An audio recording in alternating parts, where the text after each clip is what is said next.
Me perdoe meu hebraico aqui, que tá meio enferrujado, tá? Mas ele mandou Am Israel Shai. Aline, fala sobre o significado dessa frase pro povo judeu. Como que é a pronúncia? Am Israel Chai. Ah, CH, quase acertei, Ó, quase acertei. quase. Chai é CH, a gente lê como R, dois R's. Então, Am Israel Chai significa o povo de Israel vive. E é uma frase muito marcante, porque não é de hoje que estão nos atacando, não é de Então, ontem. é isso que eu queria entender, Aline. A história do povo judeu é uma sequência de tentativas de extermínio de...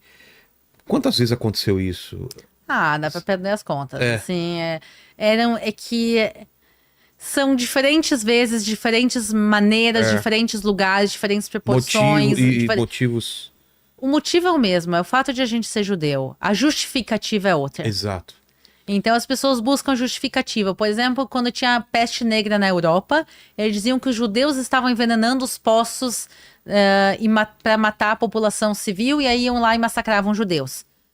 Quando na verdade era por causa da religião, lavavam as mãos, tinha muita coisa que evitava que a Então, peste negra. então, os judeus, a gente ainda tem dúvida se realmente os judeus morreram menos de peste negra ou É, não. a gente teve um especial aqui sobre as grandes pandemias, falaram isso, que Exatamente. por causa dos hábitos dos judeus, eles morriam menos, né? É uma da teoria é que isso sim aconteceu, e justamente porque os judeus são mais higiênicos por questões religiosas. Então, os judeus são obrigados a lavar a mão, tomar banho uma vez por semana, o que hoje em dia soa pouco. Na Idade Média na Europa É, era o luxo do luxo. é. O cuidado com a O comida. cuidado com a comida. Uma vez por ano tem Pêssar, que a gente tem que tirar toda a comida de casa e limpar a casa.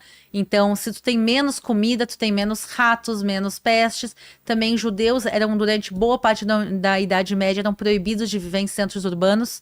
Os judeus não podiam morar em grandes lugares, ou eram isolados nos guetos mais para fora. E também, às vezes, por estar fora do centro da peste, eles eram menos afetados. Então, por uma série de motivos, Então, nessa talvez. época da peste, foram perseguidos. Então, a peste. Então, Depois, tu o tem. nazismo, porque... Qual foi Aí a qual foi- justificativa era a raça. Os judeus são uma raça diferente. Mas também por causa de dinheiro também, por causa de banco, de... Então, assim, aí é o antissemitismo. A É, justificativa dizia, não, os judeus são ricos, os judeus controlam a mídia. vocês são os ju- pobres por causa dos judeus. Vocês são. É, A Alemanha estava numa grande crise econômica nos anos 30, aí nos anos 20, nos anos 30. por causa da Primeira Guerra. Aí eles estavam com uma grande crise econômica porque eles começaram a Primeira Guerra Mundial, perderam a Primeira Guerra Mundial, estavam pagando um dinheiro gigantesco de E reparações. tinha uma grande vergonha, né? Eles E- ficaram muito revoltados com o resultado Exatamente. da guerra. Então, eles estavam muito empobrecidos e eles precisavam dizer, por que que eu tô pobre? Por que que eu não tenho Arranjar dinheiro um para comprar culpado, quem comida? é o culpado? Os judeus. Exato. Então, também as cruzadas massacraram judeus, e aí a justificativa era uma justificativa mais religiosa, associando os judeus a Judas. É, mataram Os Jesus. judeus mataram é. Jesus, então a gente pode matar judeus. Então, cada vez na história mudava. A gente diz que o antissemitismo é como um vírus que vai mutando. É. E ele tá mudando agora de Então, novo. E isso que eu ia agora. falar. E agora a gente vê até pessoas do governo, pessoas associadas ao governo com frases antissemitas, proibindo. Teve agora, né, que foi proibido, ganhou essa licitação e foi proibido porque era uma empresa israelense. Exatamente, que era melhor e mais barata, É. segundo o próprio exército. Mas o que acontece é que agora a nova face do antissemitismo é ser anti-Israel.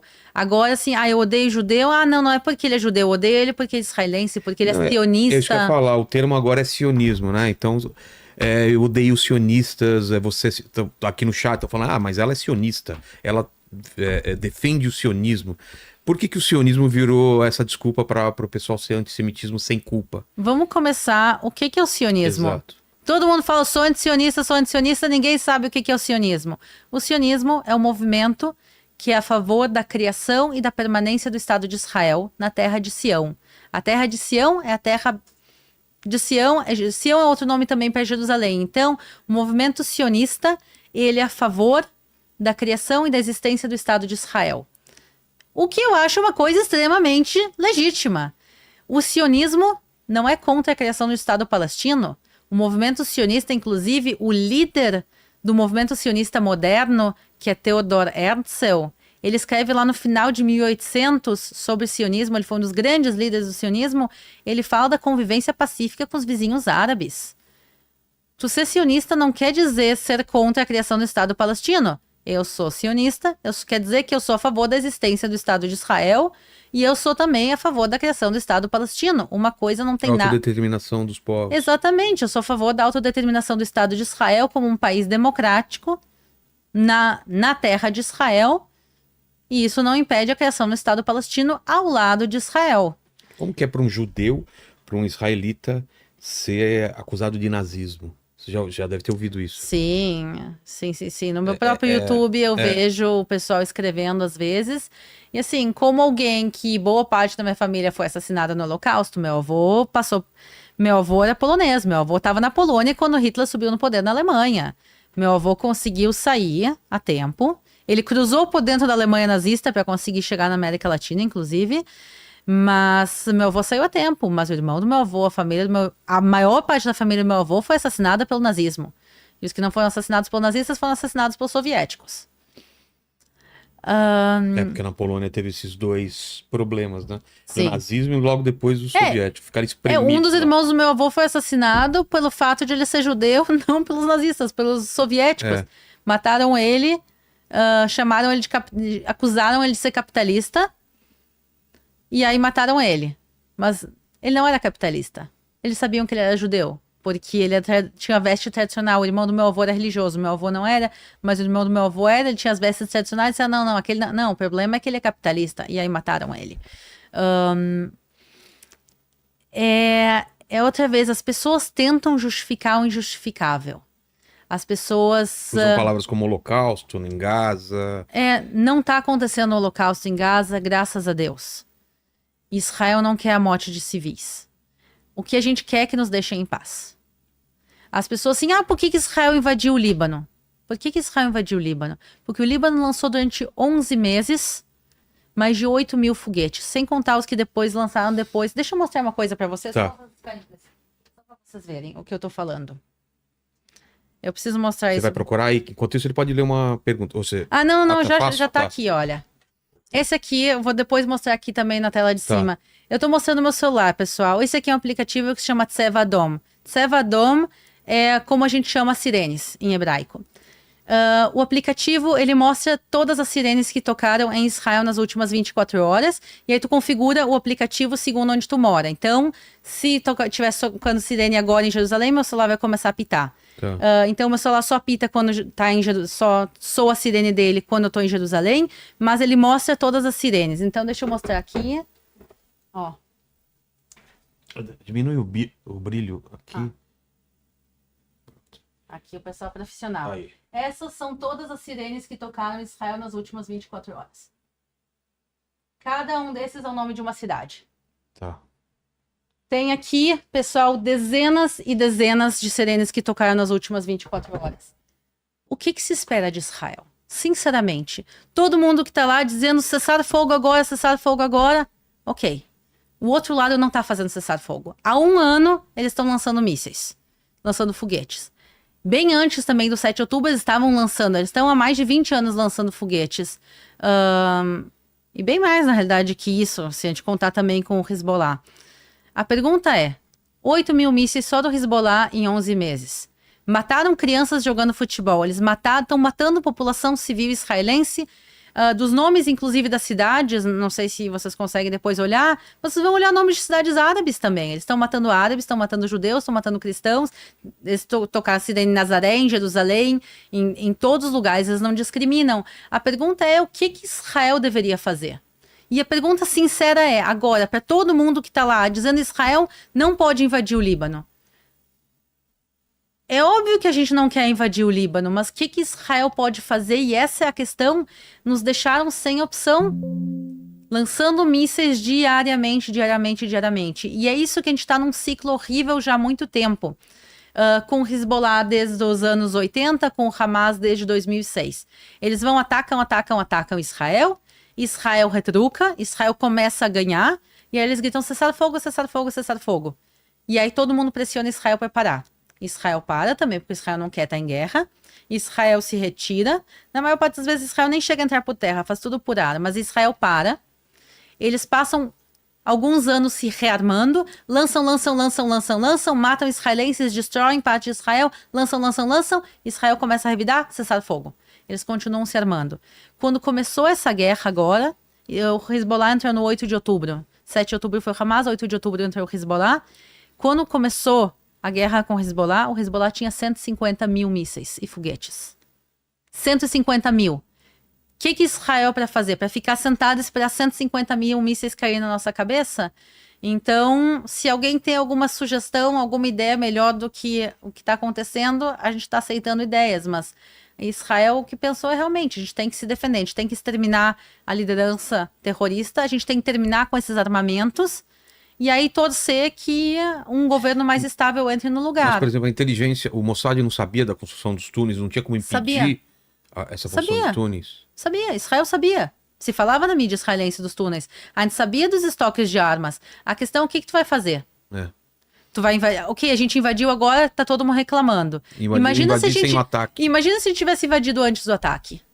E tu não tem como exterminar isso de outra maneira. A única maneira seria realmente uma união do mundo civilizado, pressionar os terroristas e terminar com o terrorismo através de um esforço conjunto. Terminar com financiamento, aí também realmente pressionar o Irã, porque o Irã que está financiando muito disso, porque esse pessoal...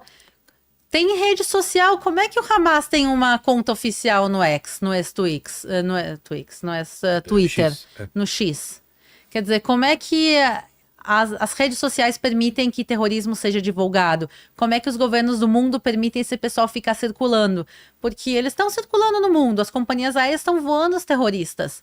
O Hamas não é nem considerado grupo terrorista na ONU, não é? O Hezbollah não é, o Hamas eu acho que é, mas eu não tenho certeza. Mas a própria ONU participou dos ataques do 7 de outubro. Como assim? A ONU tem vários braços e vários órgãos. Tem um órgão que se chama UNRWA, que é um órgão da ONU dirigido para os palestinos. Para te ter uma ideia como a ONU não é um órgão isento, tem 2 organizações da ONU que trabalham para o bem-estar de refugiados. Uma para os palestinos e a outra para o resto do mundo. Quer dizer, todo o pessoal que é refugiado, a guerra da Ucrânia, as guerras no Oriente Médio, o pessoal que está fugindo da Síria, o pessoal que está fugindo do Iêmen, tudo que está acontecendo no mundo todo é tratado por um órgão e o outro só para cuidar dos palestinos. E esse órgão que estava cuidando dos palestinos se descobriu que eles estavam ajudando o Hamas. Que tinham boa parte dos funcionários da UNRWA, que são funcionários da ONU, participaram do ataque do 7 de outubro. Tinham sequestrados israelenses dentro de casas de funcionários da UNRWA. Os professores da UNRWA são... Não todos, obviamente, mas se descobriu mais de uma dezena de professores da UNRWA, de escolas da ONU, que eram filiados ao Hamas. Eles permitiam, embaixo dos edifícios da UNRWA, depósitos de armas. Porque boa parte da ajuda humanitária que chegava para a UNRWA ajudava a passar para o Hamas. Então, a UNRWA estava sendo usada como um braço do Hamas indiretamente. Só que agora, os caras estão recebendo o salário da ONU e ajudando o Hamas, sendo filiados ao Hamas. E isso se mostrou um monte, tem os nomes, tem as fotos, se sabe bem quem são. Também tinha, inclusive, tinha jornalistas também que estavam entre os terroristas do Hamas. E é uma pena, porque o dinheiro que poderia ser usado para o bem do mundo, que eu acho que as pessoas, às vezes, quando dão dinheiro da ONU, ou quando os países dão dinheiro para a ONU, eles imaginam que esse dinheiro vai ser usado para o bem. Claro. E eles não imaginam que esse dinheiro vai pagar o funcionário do Hamas. E a posição do Brasil em relação a essa guerra? Que chega para vocês tudo? Então, eu fico muito triste em ver a posição de parte da liderança do Brasil, porque o Brasil é um país que poderia ter um papel maravilhoso. Tem um papel importante na criação do Estado de Israel, né? Exatamente, Oswaldo Aranha, Exato. que estava liderando a votação da ONU em 29 de novembro de 47, ele era brasileiro e ele ajudou realmente a aprovar a criação de 2 estados, um estado de Israel e um estado palestino. Como a gente falou, o estado palestino, o lado palestino não aceitou e acabou não sendo criado. E a gente está nesse pepino até os dias de hoje. Mas o que acontece é que a gente viu um papel que o Brasil teve e o Brasil poderia tomar também um papel nas negociações. Porque o Brasil é um país neutro. Muitas vezes, algum lado não vai querer... Por exemplo, o Hamas não quer negociar com os Estados Unidos. Eles consideram os Estados Unidos do lado de Israel. O Qatar, que estava intermediando as negociações, é um dos financiadores do Hamas. Então, como é que Israel vai confiar no Qatar para negociar se eles estão financiando o lado inimigo? Então, justamente o Brasil, pela sua neutralidade histórica, poderia ter um papel nas negociações. E a gente está vendo ao contrário. Tomando uma posição. Tomando uma posição, e na minha opinião, é uma posição errada. Eu sou a favor da paz. E eu entendo que a paz só vai ser atingida quando o Hamas terminar. E eu acho que as pessoas aqui do Brasil nem sempre entendem qual é a realidade do Oriente Médio. Eles não entendem que quem causa o maior sofrimento do povo palestino hoje em dia é o Hamas. Que a vida dos palestinos seria muito melhor se o Hamas não existisse. Que eles estão matando palestinos, que eles estão roubando o dinheiro dos palestinos, que eles estão roubando ajuda humanitária, que eles estão propositalmente deixando palestinos morrerem para usar isso como uma arma dentro da mídia.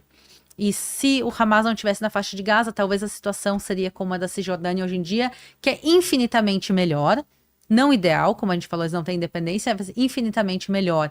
E eu acho que as pessoas, às vezes, não sei se de inocência, de má fé, eu não entendo como alguém pode apoiar o Hamas e achar que está apoiando a causa palestina, e sendo que justamente o oposto. Quem quer ajudar a causa palestina, vão fundo, trabalhem por isso, mas entendam que vocês têm que apoiar o governo legítimo palestino, que é a autoridade palestina, que é o Fatah.